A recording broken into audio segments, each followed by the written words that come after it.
Today is make it or break it for this Mustang.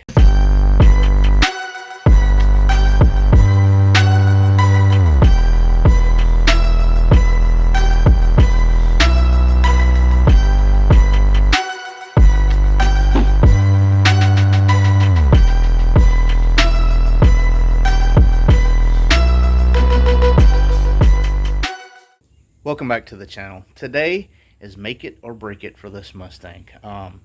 Last rain or car wash, I don't remember which one, I noticed water in my trunk. I have dealt with these hinges before. I'm just fed up with it at this point, so I'm going to take a look and see if it's something simple.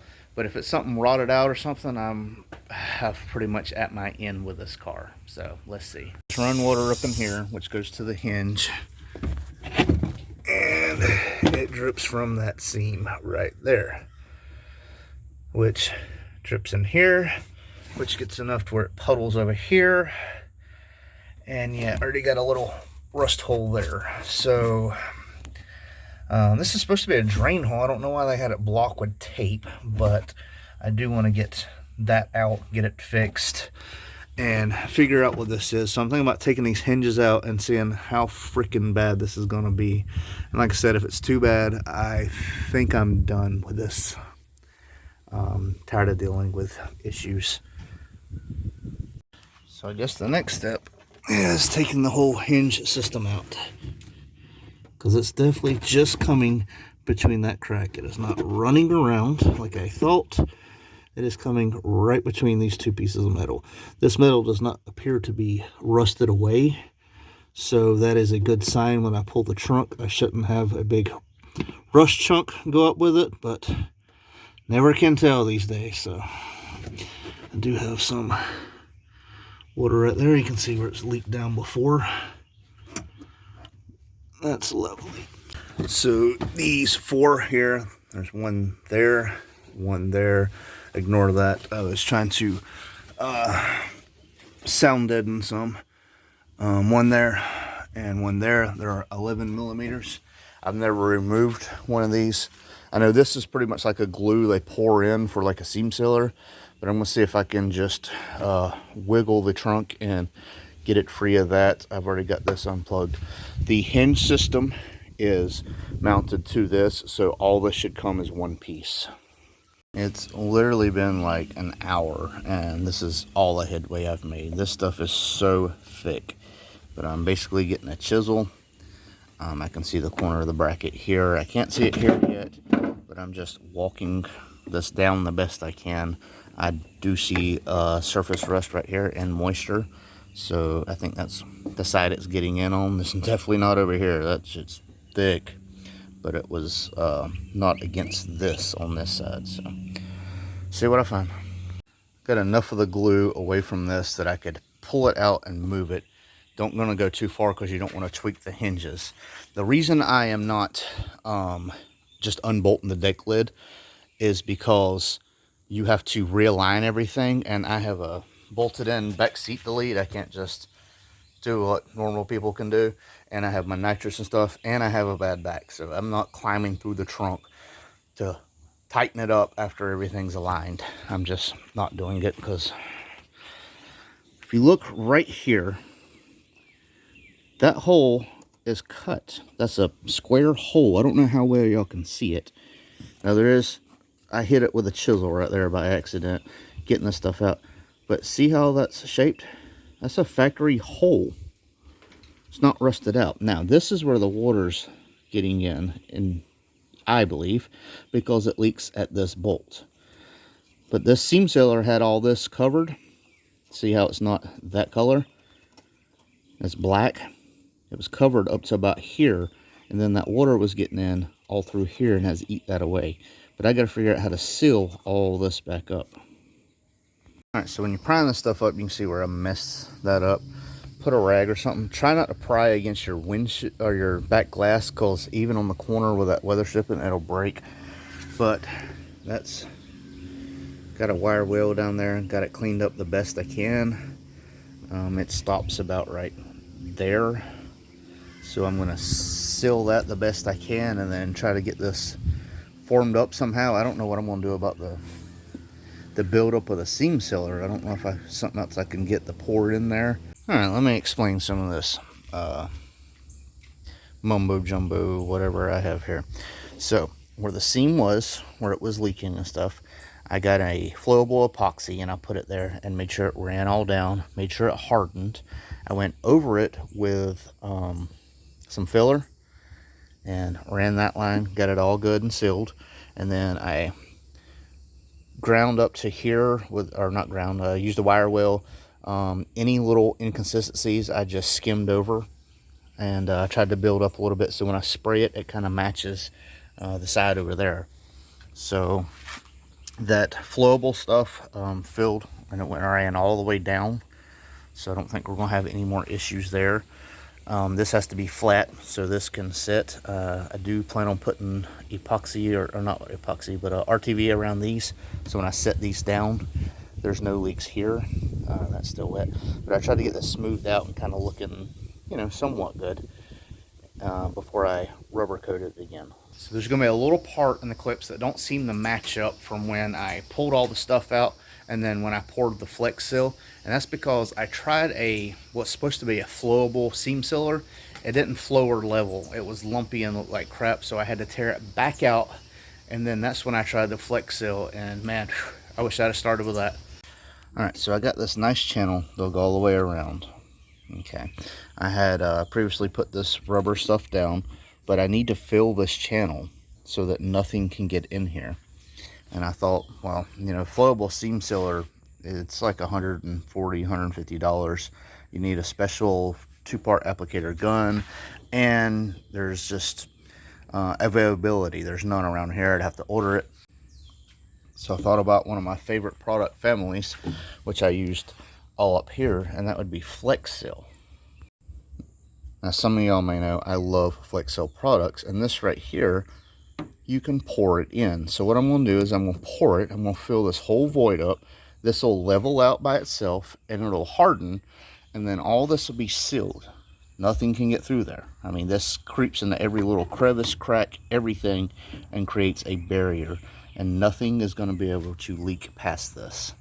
So I'm going to do a little bit more cleaning. I still have some the rubberized goop up in here, but I'm going to get that all cleaned up, and that's what we're going to use.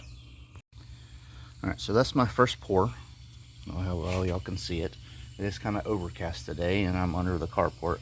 So I got the light on, but it's poured pretty even up to about this point. You're going to want to make a dam so it don't go past a certain point, or you're going to say, damn, I should have made a dam. Because it will, this is more even with a car being higher in the back, this is still slanted down to make rainwater, you know, go that way. So I'm going to see what I can do about getting this leveled off and cleaned up a little bit more. But that's the first part right here, and then we'll probably do another pour and see if we can't kind of dam it off somewhere else. But it's progress. All right, that's how it's looking now.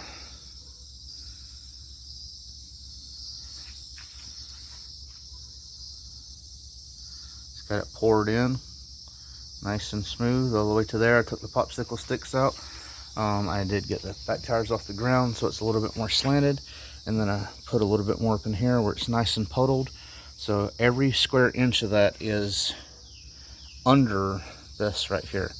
Now this is dried to the point where it was almost like a jelly filling, and then I added a second layer, and now we're going to let it harden overnight, and I should be able to take the brush and make it look, you know, kind of like this texture.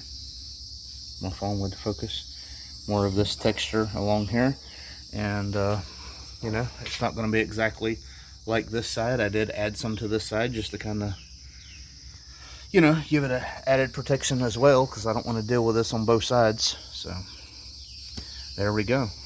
Flex Seal to the rescue. This has got to harden. I'll give it a water test, and if it don't pass, I would be extremely, extremely, extremely shocked, because I don't see how anything could get past that. All right, there it is, all settled. It's hard, and everything is sealed up to the point. So I'm going to run water up here and see if it's sealed. I might have to pour a little bit more up here because this is where it's a little lower, but I think everything's under all the corners. So add some water and see if we get the leak back down here, and pray everything's all right. All right, got water running down everywhere. It's been going here for about 20 minutes, and I have no water dripping.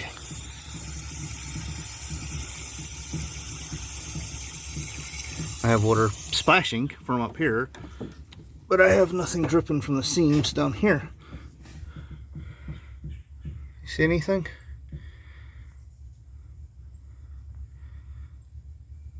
Nope. It is all dry. Only water drop I got, like I said, is where I splashed it. And that right there is not water. That's actually this stuff, the Flex Seal. So my seal is completely sealed now. No water dripping. All that water on the ground went to where it was supposed to go. And none in my trunk. So now after all this dries completely, I did dry it with a rag, but I'm going to let it air dry some more just to make sure that, no little crevice was left. I'm going to just dip like one of these foam brushes. This one's hardened. So I'm just going to dip this foam brush barely in it, and you're just going to come and kind of splotch it, and that's going to give the texture that we're looking for. That'll kind of match some of this other texture up in here and stuff. Alright, so I take just the puddle right here. I just poured some in there, and now I just kind of splotch it around. You can see that texture kind of coming in there. That's the texture we're going after. It's not completely smooth, and that sponge is what gives it that really good texture. So right before it dries is when you dab it, and that's how the texture stays, because it just pretty much dries with that texture in it. It don't have time to level out. You do it too soon, you're just moving it around. So I'm going to continue this on over, and that'll be it for the for this part, guys. One thing I've wanted to do for a while now, not that I really care that much about the looks of my car, but I painted the wood black. Before that was just a sheet of plywood that you could see. So all right, there it is all the way across. If you get it on your seal, it's easy to wipe off, or when you let it dry, you can actually come back and use your nail, and it takes a little bit of work because it is pretty badass product, but you can get it off that way too. So either way, but that's where I'm stopping with it. Like I said, not a drop of water down here, so I'm excited and finally not worry about this thing leaking. Like I said, Flex Seal to the rescue. Tell me what y'all think. I did prime it and prep it and everything, so rust shouldn't form on the Flex Seal, even though it is watertight to begin with. I don't see how water would form underneath it anyway. So thank y'all for watching. This is Horseplay. We out. I won't turn around, I done made it this far. Look back now, that wouldn't be too smart. Shoot for the stars even when it gets hard. Put my faith in the Lord with these 16 bars. I won't turn around, I done made it this far. Look back now, that wouldn't be too smart. Shoot for the stars even when it gets hard. Put my faith in the Lord with these 16 bars. I won't turn around, I won't turn around.